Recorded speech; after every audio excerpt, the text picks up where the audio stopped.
शाहीन के 5 छक्के, विराट तुम्हारा सिर्फ 1 छक्का। सो शॉकिंग न्यूज देख लें कि शाहीन के 5 और विराट का सिर्फ 1 छक्का। क्या ये विराट कोहली का डिक्लाइन है? क्या विराट कोहली को अब रिटायरमेंट ले लेनी चाहिए? क्या विराट कोहली अब T20 फॉर्मेट खेलने के काबिल नहीं रहे? क्या विराट कोहली अब सिर्फ फटा विकेटों के प्लेयर रह गए हैं? ये वो तमाम सवालात हैं जो फैंस के दिमाग में घूम रहे हैं और विराट कोहली से पूछ रहे हैं कि आपको रिटायर हो जाना चाहिए। आंकड़े देखते हैं, फिर मजीद बात करते हैं। तो जी 36 रन अब तक बनाए शाहीन अफरीदी ने इस वर्ल्ड कप में और वो बाहर हो गए। विराट अब तक उनसे ज्यादा इनिंग्स खेल के 29 रन बना सके हैं। उसके बाद शाहीन अफरीदी की एवरेज 36 की, विराट की सिर्फ 7 की। शाहीन अफरीदी का 163 का स्ट्राइक रेट है और विराट का सिर्फ 82 का।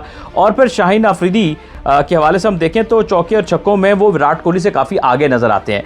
अब ओवरऑल इस वर्ल्ड कप में विराट कोहली का स्ट्राइक रेट भी बहुत नीचे है, परफॉर्मेंस भी बहुत नीचे है। तो विराट कोहली क्या ज़बरदस्ती ही ये वर्ल्ड कप खेल गए? क्या विराट कोहली अब सूटेबल नहीं रहे T20 फॉर्मेट के लिए? क्या आखिरी वर्ल्ड कप विराट कोहली का ऐसे ही जाएगा जिसने बड़ी ग्रेटनेस अचीव की अपने करियर के अंदर? हाँ, हमें पता है विराट कोहली के आंकड़े, उनके नंबर्स भी पता है, बड़े रन्स करते रहे, लेकिन भैया क्रिकेट चलती गाड़ी का नाम है। और जब तक अच्छा करोगे दुनिया अच्छा बोलेगी, जब अच्छा नहीं करोगे तो दुनिया अच्छा नहीं बोलेगी। तो भैया अब ये लग रहा है कि आपके ऊपर आ गया मुश्किल वक्त और आपको प्रूव करना पड़ेगा अपने आप को आगे आने वाले मैचेस में। क्योंकि आज भारत को खेलना है बांग्लादेश के खिलाफ मैच, तो यहां पर कुछ ना कुछ तो करना पड़ेगा। अब तक विराट बुरी तरह एक्सपोज कहूं, फ्लॉप कहूं कि ये सबसे पुअर वर्ल्ड कप रहा है उनके ओवरऑल क्रिकेट करियर का। शायद जितने भी ICC इवेंट्स खेले हैं विराट कोहली ने, उसमें सबसे हल्का कोई वर्ल्ड कप गया है तो वो यही वर्ल्ड कप है। दोस्तों, सज्जनों, मित्रों, ये 2024 का T20 world cup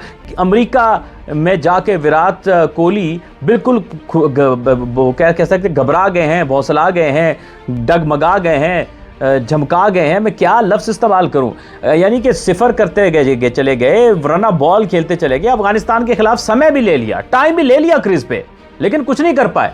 Rashid Khan की घूमती गेंदों के आगे वो घूमती हुई वो नारी बन गए, छोरी बन गए। यानी कहने का मकसद, सॉरी यार, ये एडिटर ये बीच में घूमती नारी और छोरी ये निकाल देना। भाई अफगानिस्तान के राशिद खान की घूमती हुई गेंदों के आगे वो बिल्कुल ही पागल हो गए, या उनको समझ नहीं आई कि अब कैसे रन्स करना है स्पिनर के आगे। हालांकि समय ले लिया था, टाइम ले लिया था उस मैच के अंदर विराट ने, लेकिन फिर भी कुछ नहीं कर पाए। सो भैया विराट, आपके पास एक गोल्डन मौका है, अपॉर्चुनिटी है कि अब जो मैच रह गए हैं उसमें अच्छा करके अच्छे टॉप पर फिनिश कर लो अपने मुल्क के लिए, क्योंकि अब आपके मुल्क को आपकी जरूरत है। और अगर आप नहीं कर पाए तो अफसोस हमें यह होगा कि हम आपके बड़े सपोर्टर हैं, फैन हैं, लेकिन भैया फिर बड़े अजीब तरीके से आपका एंड होगा आपका करियर का, जिसमें आपने बहुत कुछ अचीव किया। क्या शायद शायद शायद मुझे लगता है कि इसमें IPL का भी थोड़ा कसूर है कि IPL में जिस तरह से बिल्कुल फटा विकटें थी, बैटिंग विकटें थी, वहां पे जिसका दिल किया आके रन्स कर दिए, 250-250 पौने 300 रन्स हो रहे हैं। भैया आओ, जैसे चावलों की रेडी नहीं होती, आओ भाई चमचे लगाओ, आओ भाई चमचे लगाओ, आओ भाई चमचे लगाओ और आओ और खाओ। जैसे को आप कोई चम्मच चावलों की प्लेट खा रहे हो, हर कोई खा रहा है, पेट भर के जा रहा है, ऐसे ही रन्स बन रहे थे। ठीक है भैया, दिस इज रियल क्रिकेट। ये अब टफ कंडीशंस आई तो विराट को प्रॉब्लम हो रहा है। तो मेरे लिए हैरानगी की बात है, वो विराट जो टेस्ट क्रिकेट में टॉप कर चुका है, टेस्ट क्रिकेट में उरूज हासिल कर चुका है, वो विराट जो वनडे क्रिकेट को की बुलंदियों को छू चुका है, उसको क्या ऐसा प्रॉब्लम आ गया थोड़ी सी मुश्किल पिचेस में कि वो यहाँ पे स्ट्रगल कर रहा है। अच्छा, वैसे इस बात से मुझे बात याद आई, विराट के ऊपर मुश्किल टाइम रहा 2019 से 2022 के बीच में, और इस सारे मुश्किल टाइम पर भारतीय क्रिकेट बोर्ड ने बहुत सपोर्ट किया। हालांकि कुछ फैंस बीच में विराट पे क्रिटिसाइज भी करते रहे और कई लोगों ने उसको सपोर्ट भी किया टफ टाइम पे, लेकिन इस सारे सिनेरियो के अंदर जो बंदा सपोर्ट करने आया था विराट कोहली को, उसका नाम था बाबर आजम, और उसने कहा कि दिस टाइम शैल, वो उसके लिखा था ना क्या, this will shall pass to, इस तरह का कुछ ट्वीट किया था उन्होंने, और विराट ने शुक्रिया अदा किया था। तो आज बाबर आजम भी बहुत मुश्किल समय से गुजर रहे हैं, बल्कि उनको भी अब मुश्किल वक्त से गुजरते हुए कोई 1 साल का अरसा हो गया है। तो विराट क्या ट्वीट करेंगे बाबर आजम के लिए? खैर वो अभी मुश्किल में फंसे हुए हैं, लेकिन वो तो निकल आएंगे लगता है मुश्किल से।